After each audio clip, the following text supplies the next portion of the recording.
Mother's day का occasion. हर माँ के लिए ये दिन बहुत ही खुशहाल होता है।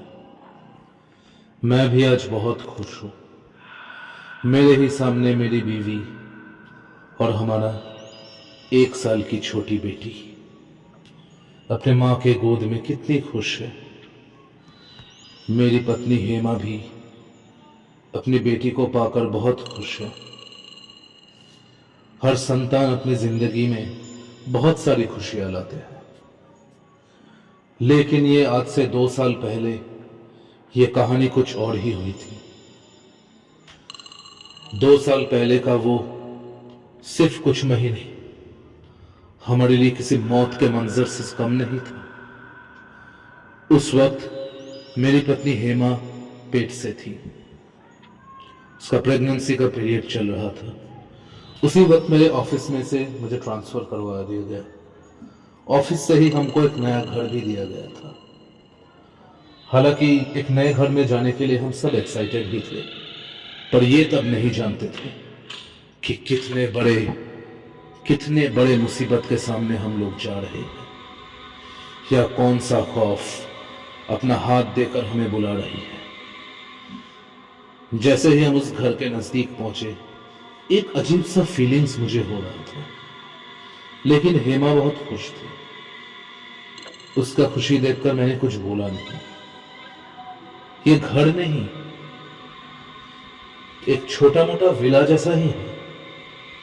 मुझे ताज्जुब की बात है कि ऐसे आलीशान विला को मेरे ऑफिस ने मुझे दे कैसे दिया, लेकिन चलो कुछ भी हो। लेकिन जैसे ही हम उस घर के दहलीज तक पहुंचे, ये फीलिंग्स मेरा कुछ और जैसा बन चुका था। बार बार मुझे लग रहा था शायद कोई हमारे ऊपर नजर टिकाए रखेगा, लेकिन इन सबको मैं भुलाना चाहता था, क्योंकि हमारी बेटी अब इस दुनिया में सिर्फ कुछ महीने बाद ही आने वाली थी। ऑफिस के साथ साथ मुझे मेरी पत्नी का ख्याल भी रखना पड़ता था। उसे ज्यादा काम ना करवाओ, सब कुछ ऐसे ही चलते चलते कुछ दिन अच्छे से बीते। एक दिन जब मैं ऑफिस से घर लौटा तो देखा कि हेमा घर पे अकेली लेटी हुई है, और वो भी जमीन पे। मैं दौड़कर उसके पास गया। हेमा, हेमा। थोड़ी देर बाद हेमा को होश आया।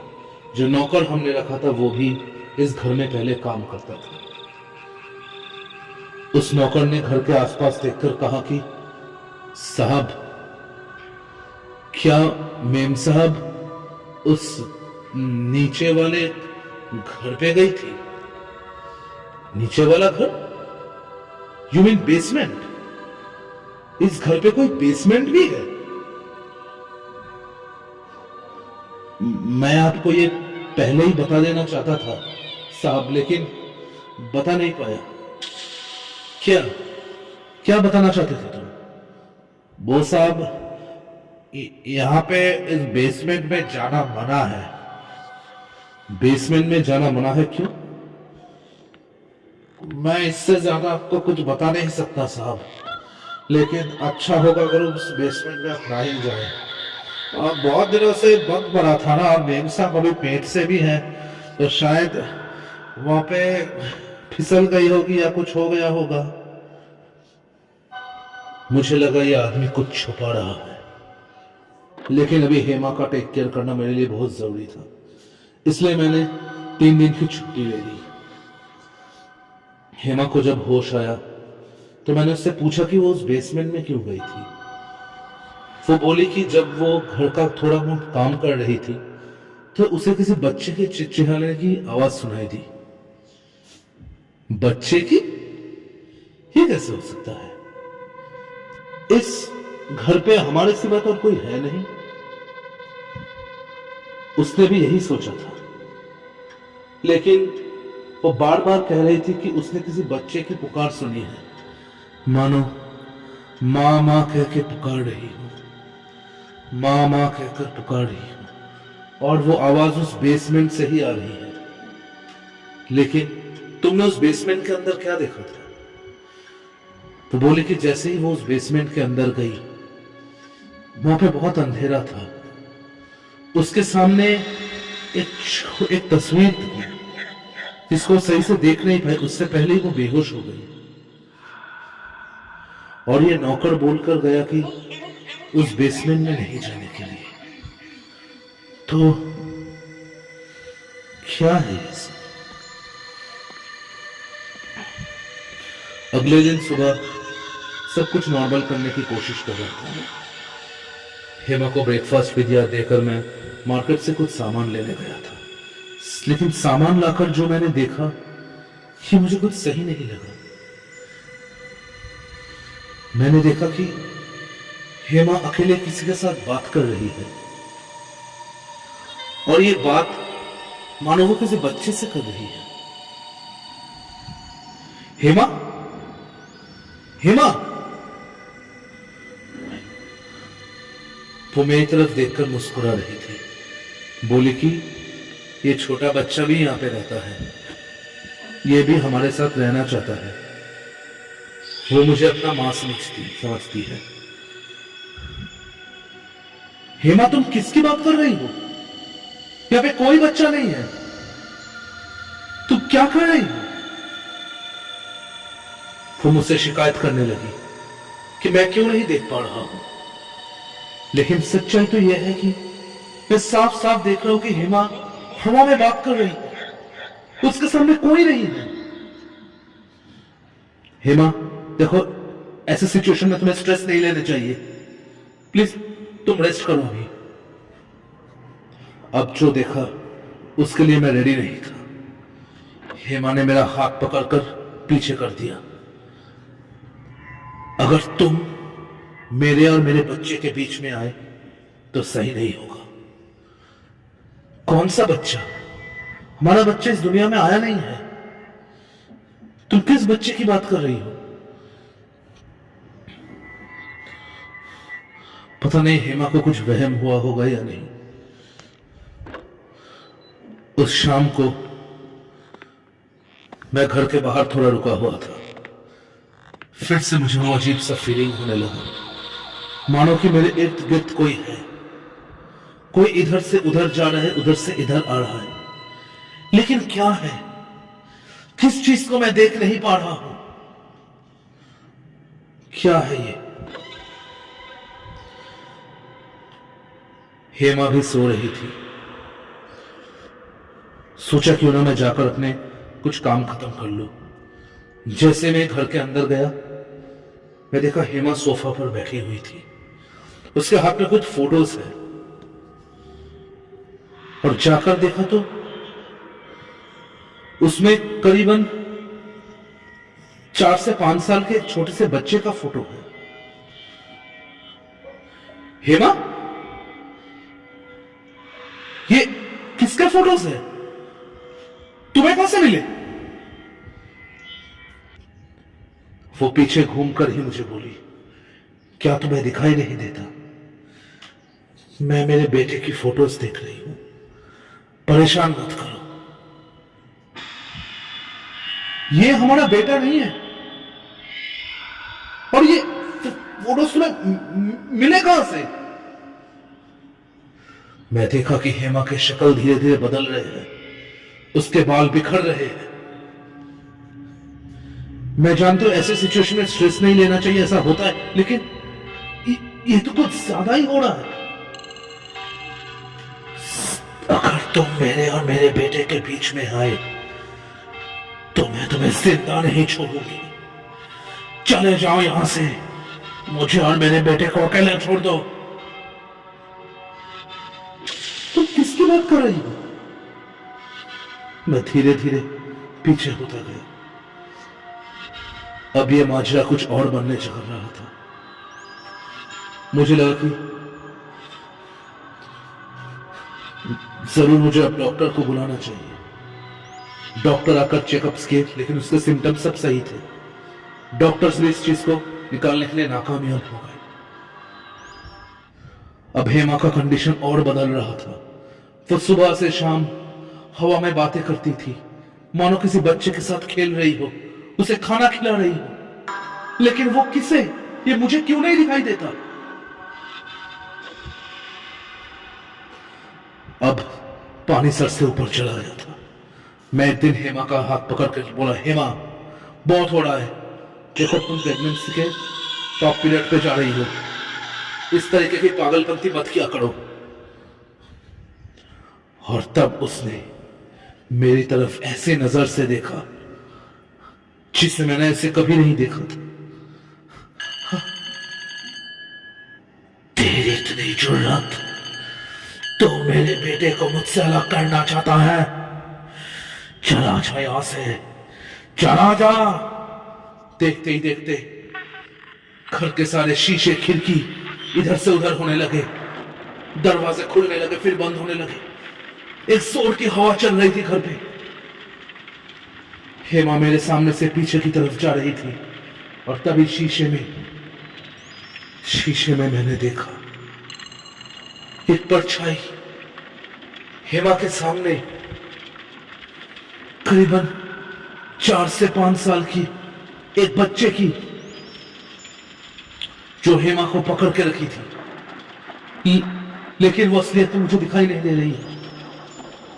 शीशे में मैं सिर्फ उसे देख पा रहा हूं। मैं डर गया। देखते देखते हेमा का पूरा शक्ल बदलने लगा, उसके बाल और बिखरना शुरू हो गए। उसके आंखें अब एक सामान्य मनुष्य का आंखें नहीं थे, उसके आंखें बदलने लगे और धीरे धीरे लाल होने लगे। मैं क्या करूं, कुछ समझ में नहीं पा रहा था। खबरदार, अगर हमारे घर में घुसने की भी कोशिश की तुमने और किसी अनजान शक्ति ने मुझे घर से बाहर फेंक दिया। हेमा, हेमा! मैं दौड़कर अपने वाइफ के पास जा ही रहा था, जैसे घर के सारे दरवाजे खिड़की बंद हो गए।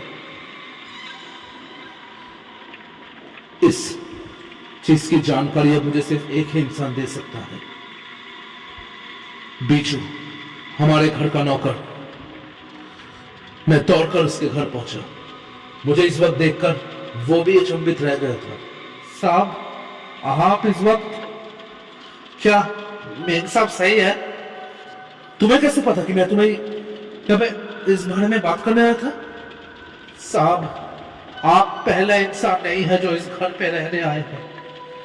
यहाँ पे जो भी शादीशुदा और प्रेग्नेंट कोई महिला आती है तो उसकी जिंदगी नरक बन जाती है। लेकिन क्यों? इससे पहले भी 2 हादसे हो चुके हैं। लेकिन क्या है जो तुम मुझसे छुपा रहे हो? सच बताओ बीजू। अगर सच नहीं बताओगे तो शायद बहुत बुरा अनर्थ हो जाएगा। बताता हूं साहब, बताता हूं। ये आज से 12 साल पहले की बात है। इस घर के असली मालिक प्रताप चौधरी और उसके 4 साल के बेटे राहुल और अपनी पत्नी शीतल के साथ यहाँ पे रहती थी। बहुत ही एक खुशहाल परिवार था। अपने बेटे को लेकर वो बहुत लोग बहुत खुश थे, लेकिन उनके खुशी का किसी को नजर लग गया। एक दिन उसके बेटे के लिए ही वो बेसमेंट बनाया गया था ताकि वो वहां पे खेल सके। प्रताप जी अपने बेटे की कोई बात नहीं टालते थे, लेकिन एक दिन उस बेसमेंट की सीढ़ियों से उतरते उतरते राहुल फिसल गया और उसके सिर पे ऐसे चोट लगी कि कोई उसे बचा नहीं पाया। प्रताप जी ने अपने सारे पैसे लगाकर भी अपने बेटे को बचा नहीं पाए। उसकी पत्नी तो जिंदा लाश बन चुकी थी और वो भी मदर्स डे ही था। वो जिंदा लाश बन चुकी थी। अपने बेटे के गम में उन्होंने ये घर छोड़ने का फायदा किया, घर छोड़ने का फैसला किया था उन्होंने। लेकिन राहुल के आत्मा को मुक्ति नहीं मिली। वो उसके आत्मा इसी घर में रहने लगा। और हर कोई महिला जो इस घर पे रहने आती है, राहुल उसे अपनी मां समझती है। और अगर वो आखिर तक राहुल के साथ ना रहे तो राहुल उन्हें मार देता है। मेरी आंखों में आंसू आ गए थे। सही तो है, एक 4 साल के बच्चे को क्या ही पता होगा, इसलिए वो हेमा को अपनी मां समझता है। लेकिन मुझे किसी भी तरह हेमा को उससे बचाना होगा। बीजू, क्या तुम जानते हो उसके हाथ से मैं अपने परिवार को कैसे बचाऊं? जी हाँ साहब, एक रास्ता है। उसी बेसमेंट में एक बक्से के अंदर राहुल के कुछ बचपन की चीजें पड़ी हुई है। उस बक्से के अंदर वो सारी चीजें ही राहुल को इस दुनिया में अटक के रखा है। अगर उन चीजों को जला दिया जाए तो फिर राहुल को मुक्ति मिल जाएगी। लेकिन राहुल की आत्मा हमें कभी भी उस घर में घुसने नहीं देगा। उसका भी निवारण है मेरे पास साहब। ये गंगा जल लीजिए। इससे उस आंखों से मिटा तो नहीं सकते, लेकिन कुछ देर के लिए निष्क्रिय जरूर कर सकते हैं। हिम्मत करके अपने आने वाले बच्चे और अपनी पत्नी की खातिर मैं फिर से उस घर के अंदर गया। उस गंगा जल के छिड़कने से ही वो दरवाजा खुल गया। अंदर देखा कि हेमा का हालत और बिगड़ चुका था। उसका शरीर सिकुड़ गया था। यानी राहुल हेमा को मारकर हमेशा के लिए उसे अपने साथ ले जाना चाहता है। राहुल इसीलिए उसे अपने मां समझता है। मुझे किसी भी तरह राहुल को इस दुनिया से मुक्ति दिलाना ही होगा। जैसे ही मैं घर के अंदर गया, फिर से घर के दरवाजे बंद होने शुरू हो गए। फिर से वो अजीब सा हवाएं चलने लगे और देखते ही देखते राहुल का आत्मा मेरे सामने प्रकट हुआ। तो मेरी मां को मेरे से छीनना चाहता है। मैं ऐसा नहीं होने दूंगा, कभी नहीं। वो तुम्हारी मां नहीं है, वो तुम्हारी मां नहीं है। मैं तुम्हें इस दर्द से मुक्ति दिलाने आया हूं। चले जाओ यहां से, चले जाओ, चले जाओ यहां से। मुझे मेरे बेटे के साथ अकेला छोड़ दो। चले जाओ। नहीं, अगर तुम उसे अपनी बेटा समझते ही हो तो भूलो मत कि हमारे जिंदगी में भी एक बच्चा आने वाला है। मैं समझता हूं कि तुम मेरी बीवी को अपना मां समझते हो, लेकिन सच का सामना तुम्हें करना पड़ेगा। मैं आज तुम्हें इस दुनिया से मुक्ति दिलाकर ही रहूंगा। कह के मैंने गंगा जल का छींटा उस पर मारा। देखते देखते वो दूर जा गिरा और मैंने एक भी वक्त बर्बाद नहीं किया। मैं उस बेसमेंट की तरफ जा ही रहा था कि जोर से एक चेयर आकर मेरे सर पे लगा। घर के सारे सामान इधर से उधर होने लगे। कांच के टुकड़े मेरे पैर पे आ गए। लेकिन फिर भी मैंने हिम्मत नहीं हारी और आखिरकार उस बेसमेंट के अंदर गया। इसी दौरान गंगा जल बहुत खर्च हो चुके थे, बस थोड़ा सा ही बाकी था। ढूंढते ढूंढते मुझे आखिरकार वो बक्सा मिल गया, जिसके अंदर इस 4 साल के मरे हुए बच्चे के कुछ सामान और उसके माता पिता के साथ उसका फोटो था। आखिरकार उस आखिरी गंगा जल को उस पर छिड़क कर मैंने उन चीजों पे आग लगा दिया और देखते ही देखते सब कुछ एक बार फिर से शांत हो गया। मेरे ही सामने हेमा जमीन पे लेटी हुई थी और उस बच्चे की आत्मा हवा में कहीं गायब हो गया। बीजू उसके बाद घर पे आया। साहब, अब सब ठीक हो गया है। राहुल की आत्मा को शांति मिल गया है।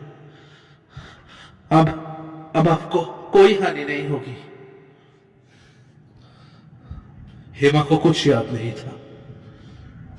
जब उसे होश आया तो मैंने उसे सब कुछ बताया।